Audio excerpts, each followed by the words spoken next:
Hola i benvinguts a Nova Tinta. Avui amb nosaltres tenim Ignasi Planas, alcaldable per Millor Barcelona, la coalició entre Solidaritat Catalana per la Independència i Reagrupament per l'Ajuntament de Barcelona. Bona tarda. Hola, molt bona tarda. Comencem parlant de la ciutat, comencem parlant de Barcelona. Quin és el seu racó preferit?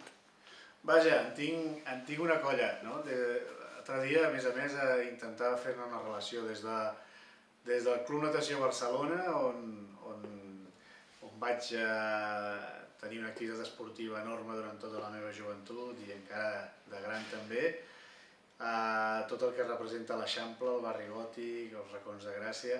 Però miri, l'altre dia visitava la meva antiga escola, el Costa Llobera, i vaig passejar una estona pel parc de l'Oreneta i m'hi vaig trobar molt a gust recordant la meva infantesa, precisament en un àmbit que corre el perill de ser explotat urbanísticament i que esperem que no sigui així i ajudarem a que no sigui així.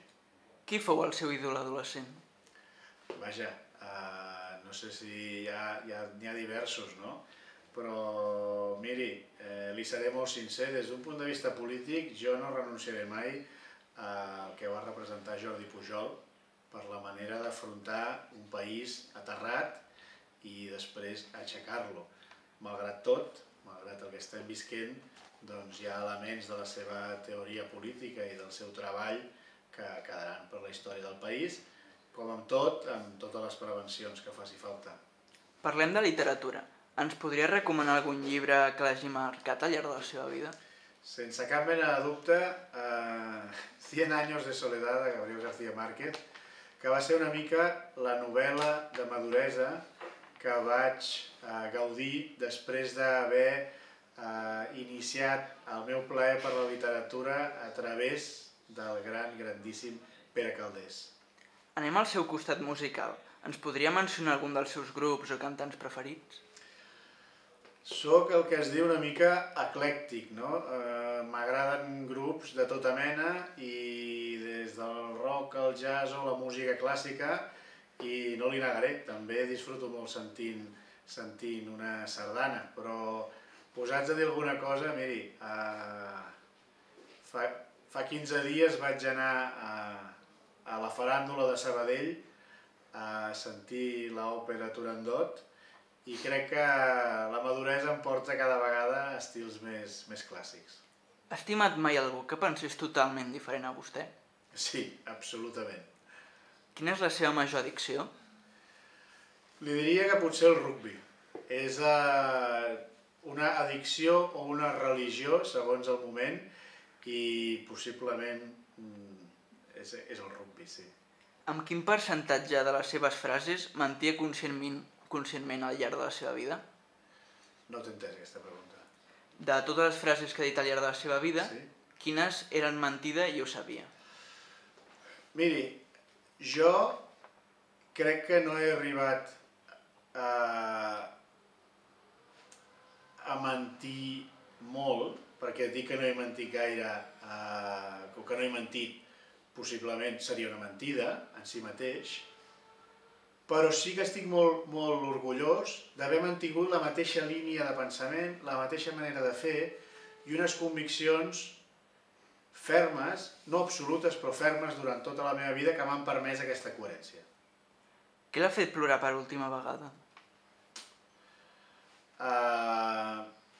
Tinc la sort que ploro més de riure que de pena, però el desamor potser és l'últim que m'ha fet plorar. Quin és el major error de la seva vida del qual se sent més orgullós? Ostres, això és molt íntim, no sé si explicar-ho. Com vostè vulgui. Crec que la vida, errors, anem a veure. Per mi l'error implica també una malícia, no? Si no, empenedir-se és difícil. Al cap i a la fi, els errors que no hi ha una malícia al darrere, el que són, més aviat són lliçons que ens dona la vida. La prioritat de Millor Barcelona és clarament la independència de Catalunya. Quin paper hauria de tenir la ciutat en el cas que aconseguessin el poder barceloní? Doncs clarament, un paper de lideratge. Barcelona representa un focus d'atenció en el món sencer. representa un model de viure i de compartir la ciutadania en el que excel·lim com a ciutat i que jo crec que empelta a tot el país. I per tant ha de ser el buc insígnia, la bandera, l'estandard d'una lluita democràtica, serena, però absolutament determinada per la llibertat i la dignitat del nostre poble. Veu capaç de liderar aquest procés de independència a Catalunya des d'Esquerra amb el lideratge d'Alfred Bosch o de Xavier Trias? Crec que aquest lideratge, sens dubte, ha de ser compartit, però m'ha citat dues persones en les que crec que aquest lideratge necessita més empenta, necessita més força. Esperem poder oferir, precisament, aquests elements. I quina opinió té de la CUP?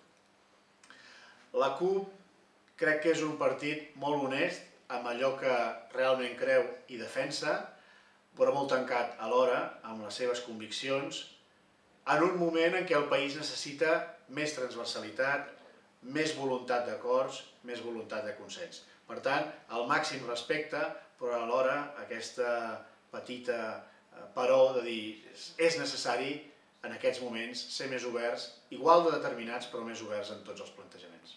Bé, doncs, moltes gràcies per rebre'ns i esperem veure'ns en una altra ocasió. Gràcies a vosaltres.